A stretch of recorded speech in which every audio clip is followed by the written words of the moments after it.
info things. I have a question. What do you believe in? Because in the Bible it says Jesus loves everyone, so you should love everyone. So you're an atheist? Oh, John.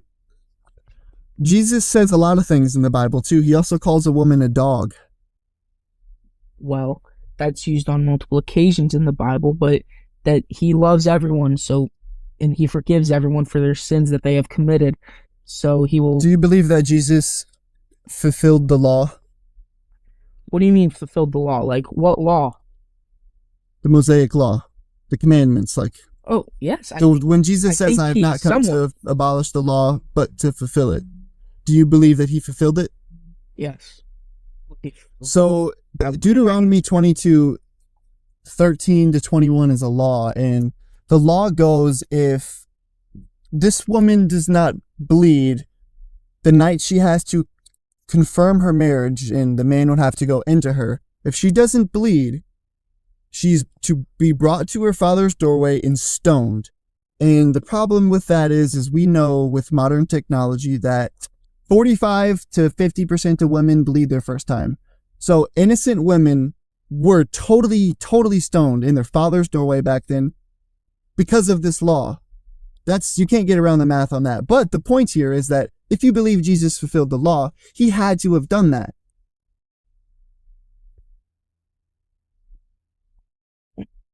True. You have a point there. But you also got to think of the time period that it's in, where it's like women. But God doesn't. So God's not confined to a time period. God is not going to submit to how people act in a certain time period.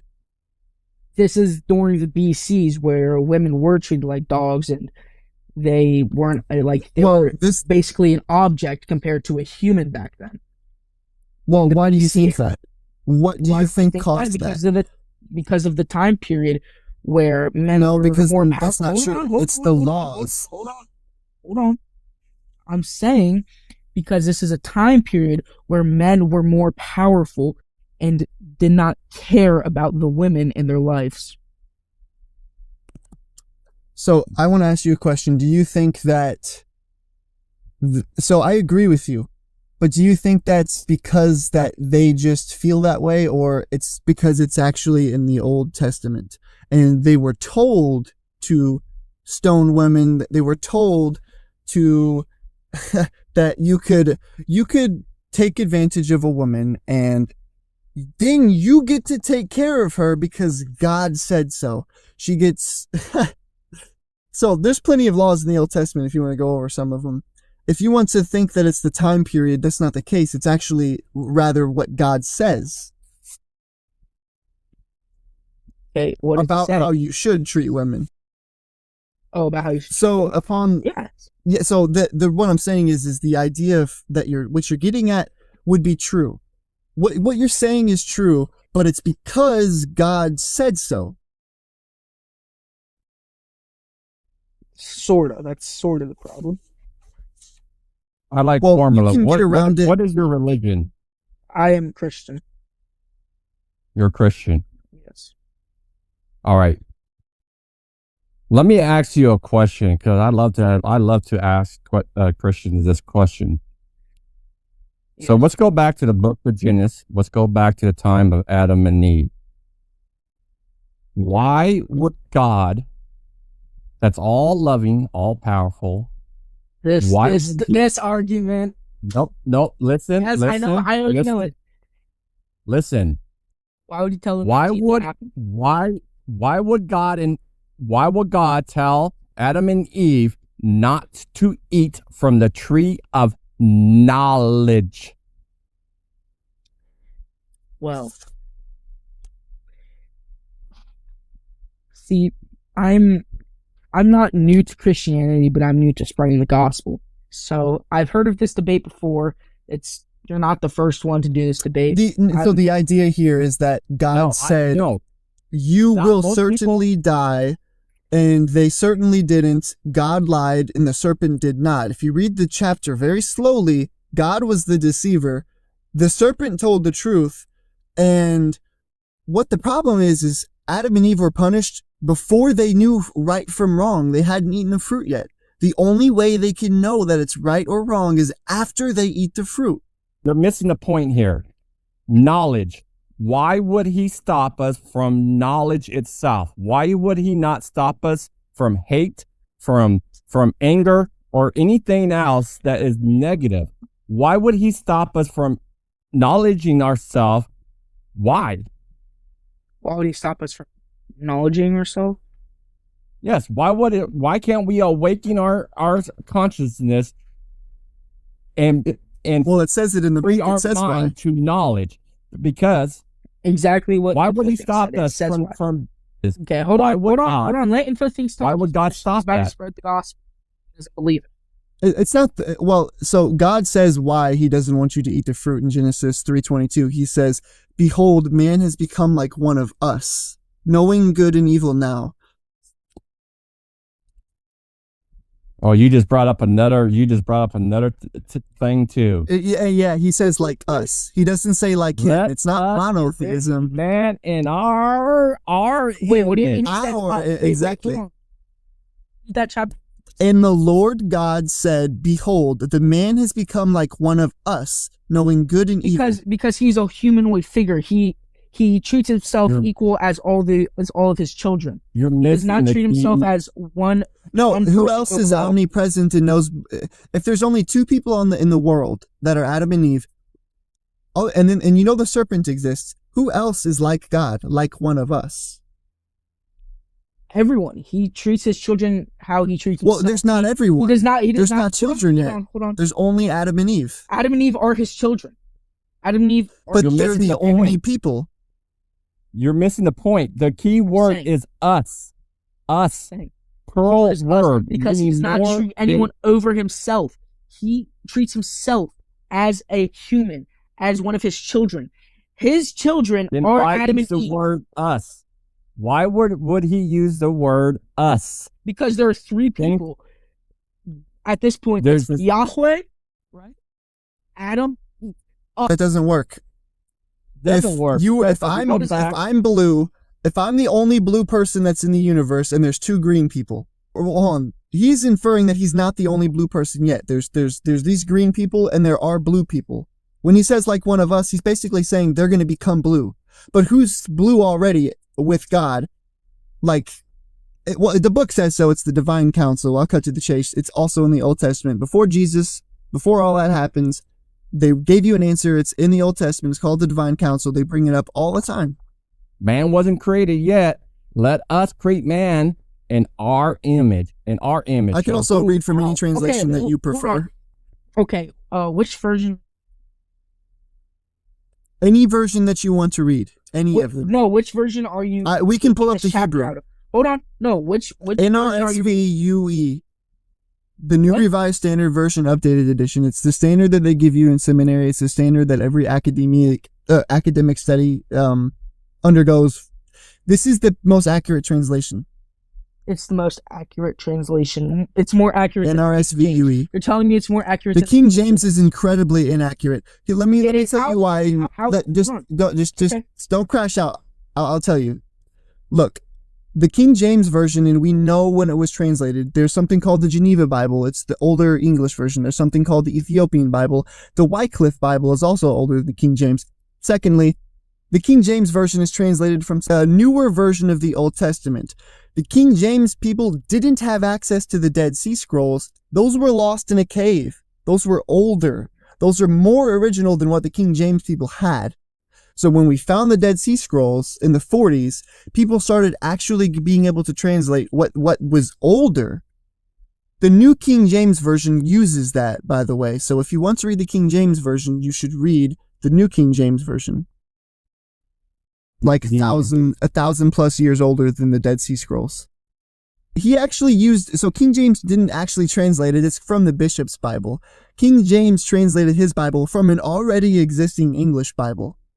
Well, we do know that the original Bible was written in Hebrew language. Yes, it was written in Hebrew because that was the language that Jesus Christ spoke, and that is where most of the setting is. Jesus Christ didn't speak Hebrew. Jesus Christ spoke Aramaic. Okay, well, I want sorry. you. I said earlier. I want you. I want you to consider something real quick. Okay, so the being was referred to the powerful ones. Yeah. Which states more than one God. But so when you actually put that context in with the verse, let us create man in our image, makes you wonder.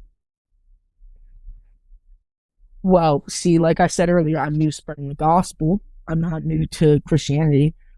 But what I think what they meant in that is because there was multiple stories and they all described Yahweh as multiple different people.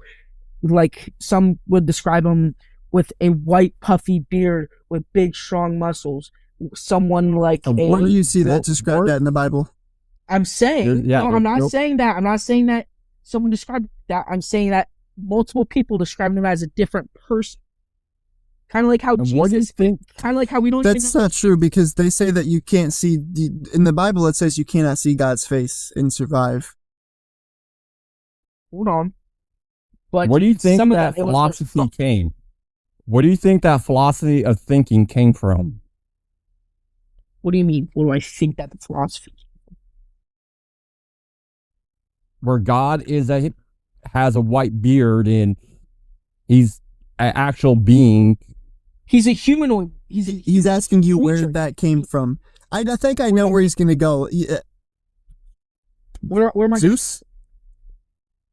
No, him. He's asking you where the idea that God's this muscular, white-bearded man. Well, where did that come from? Zeus.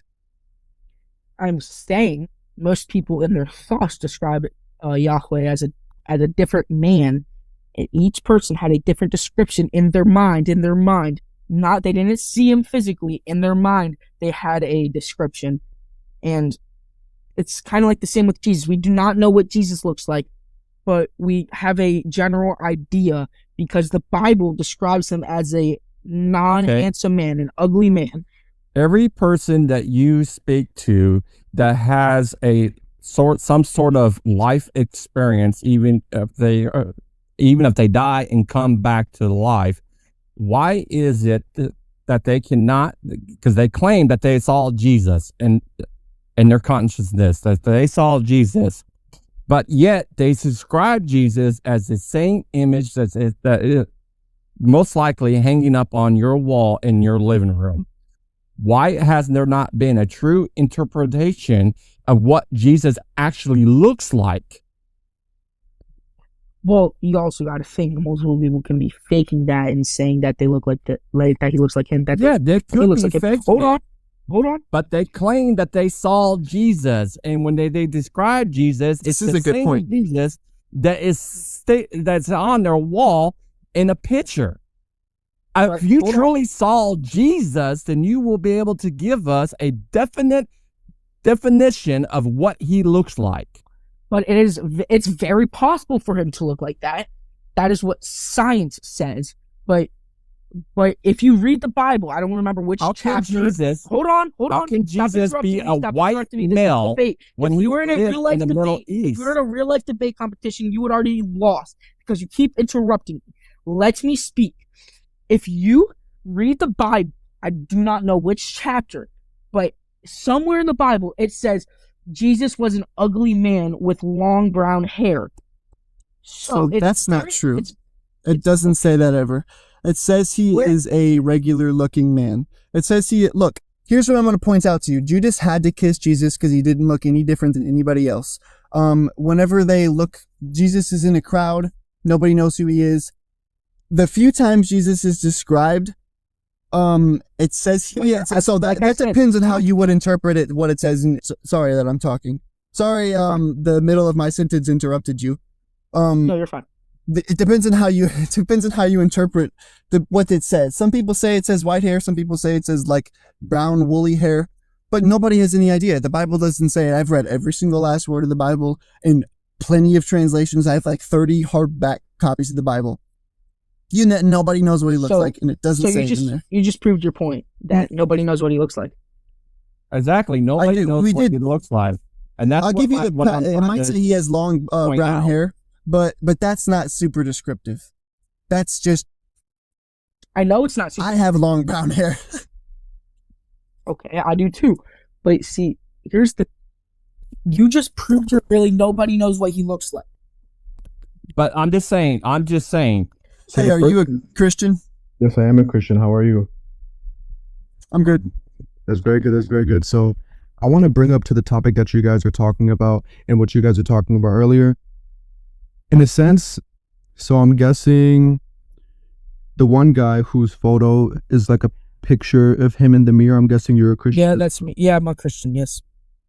Okay, so what you were talking about with people seeing visions of God, within their own context, getting near to death, in my opinion, they're correct. Those are false, because it was said in the Bible that no one will see God until the second coming, until the day comes. So when you look at it, there is evidence. Oh, sorry. Go.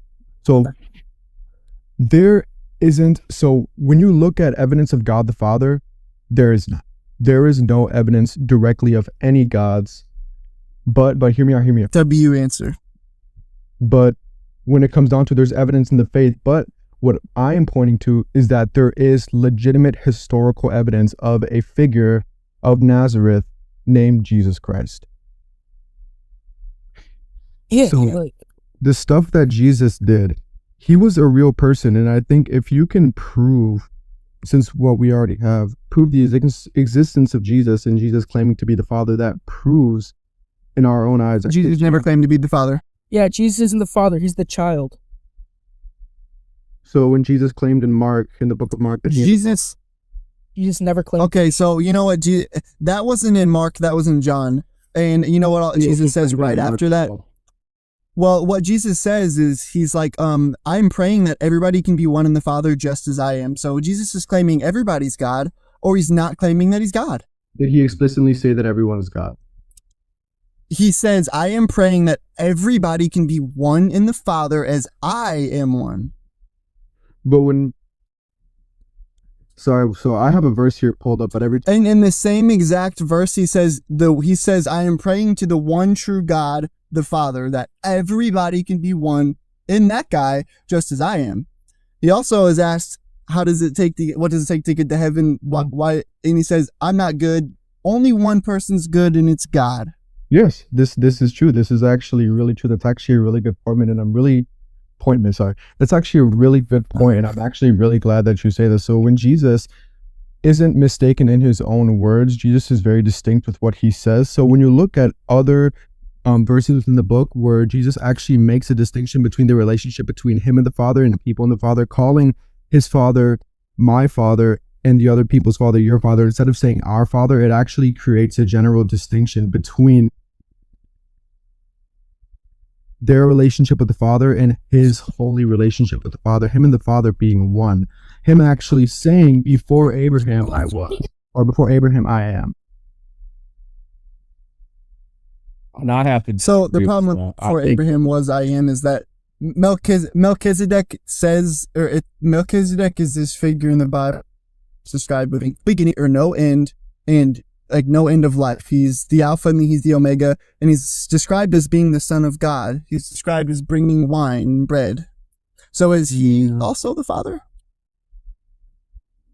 In what sense? Before Abraham was I am doesn't matter if Melchizedek exists. Okay. He is not the Father in the human form. Have you ever heard of Melchizedek's not human. He has no beginning, no end. Oh, I wasn't talking about that guy. No, so I thought you were talking about like. What do you mean? Like what you just. No, so what I'm saying is, if you are gonna use when Jesus says before Abraham was I am, meaning he's existed for a long. So the only thing you can do is also claim Melchizedek is God, or you have to say that Jesus is not claiming to be God there. Hold up one sec. I've actually heard this argument before when I was arguing with the Hebrew Israelite. One sec. I have it written in my notes. Okay. Now, if you do want to kind of educate yourself a little bit more, and I by all means, this is not me trying to change your beliefs or anything like that. My wife is Christian. She respects my beliefs. I respect hers like I do with anyone else. Oh yeah, I respect your beliefs too. But if you want to kind of educate yourself a little bit more, and this is historical facts, they're all across the world in different museums of these ancient texts. And these ancient texts are written in a way that is almost identical to the Bible itself. It's just that the Bible has misinterpreted or redacted certain things to kind of fit the narrative of a religion. Okay. And keep in mind that these ancient texts were written way before the Bible. Way before the Bible.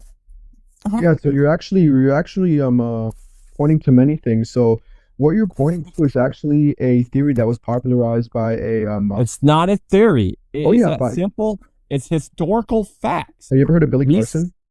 These tablets. No, this is not a Billy Carson thing. Billy Carson is a goofball. Billy Carson's a good. We're not talking about the Emerald Tablets. We're talking about the 42 Laws of Mott. We're talking about. We're not talking about that goofball. We're talking about real history. You're talking about ancient texts that they. I'm guessing you're talking about the story of Horus and also the Epic Gilgamesh's. No, that's stupid. Yes. That is not what we're talking about. That's all bogus. Nobody cares about Horus. Nobody cares about the Emerald Tablets. I found what I was talking about Melchizedek. So yeah, I got an answer for that. So Jesus is referring to their father being Satan because they are, and it's. I'll just give you the verse. It's because he is literally telling them they have a different father because they're not acting right. what's that verse? It is something. It's in John. It's John said in John 8:42-44. He says that their father is the father. They're the devil is their father. So when he says these things, he is not. He actually clarifies.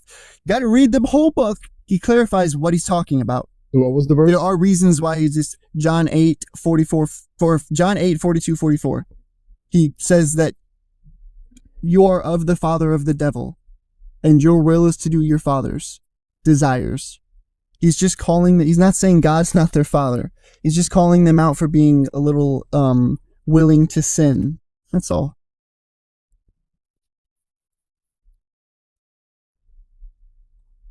Unless you ignore that verse, then what you're saying might have a point, but there's other verses in there too that talk about what I'm saying, but okay, so Woke and Truth. In that verse, if you actually read about like 5 to 10 verses earlier, he's actually referring to the people that he's speaking to. You're right, saying that they are the God of sin. That they're what's it called? Their fathers. Dang! I had this whole nice little thing. Okay, Woke and Truth. You were talking about how in some museums there will be text. Luckily, my break is over. I have to go.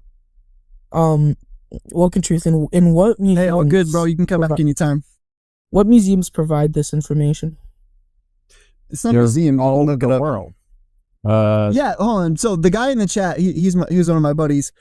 That's the best point that you can ever say. This screen wouldn't be up if poker is a very real game. Sam. Just look up the fifth line I will be on back. YouTube.